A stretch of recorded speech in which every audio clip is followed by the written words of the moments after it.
Cordial saludo. Mi nombre es John Freddy Moreno, estudiante de Ingeniería Industrial de la UNAD. Me presento mi cédula. Conceptos fundamentales. Hablaremos de resistividad, densidad de corriente, potencial eléctrico y fuerza electromotriz. Como primer concepto tenemos lo que es la resistividad. Es la resistencia eléctrica de un determinado material. La medida de la fuerza con la que un material se opone al flujo de corriente. Símbolo de la letra griega RHO, minúscula P. Su unidad de medida es el ohm por metro. Cuando se tiene un valor alto de resistividad, significa que el material es un aislante. Y a lo contrario, cuando se tiene un valor bajo, es un conductor. Velocidad de corriente. Es la magnitud que mide el movimiento promedio de las cargas en un material. Es una magnitud vectorial, analógica hasta cierto punto a la cantidad de movimiento. Es decir, cuanta más carga haya, mayor es la densidad de corriente. Cuanto más rápido se mueva, mayor es la densidad. Por el contrario, si no hay cargas o no se mueven, la densidad de corriente será nula o cero. Potencial eléctrico, también conocido como voltaje normalmente, mide la energía potencial eléctrica por carga de la unidad, es decir, es el trabajo que debe realizar una fuerza externa para atraer una carga positiva desde un punto específico hasta un punto determinado, en contra de la fuerza eléctrica y a velocidad constante. Expresa con el coeficiente V es igual a W sobre Q.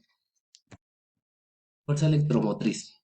Toda causa capaz de mantener una diferencia de potencial entre dos puntos de un circuito abierto o de producir una corriente eléctrica en un circuito cerrado.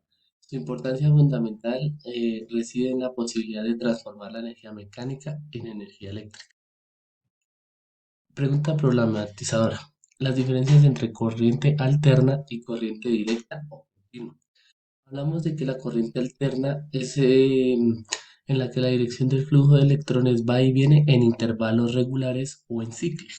A lo contrario, la corriente directa o continua es la corriente eléctrica que fluye de manera constante en una dirección.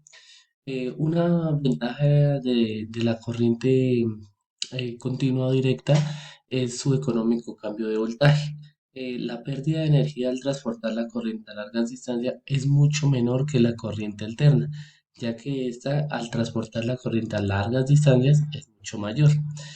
Podemos ver ejemplos claros en nuestra vida cotidiana de corriente alterna, como las que fluyen por las líneas eléctricas y la electricidad disponible en las casas procedentes de los enchufes de la pared.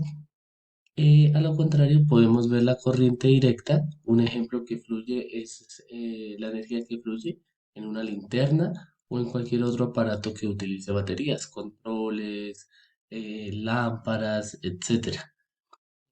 Acá vemos un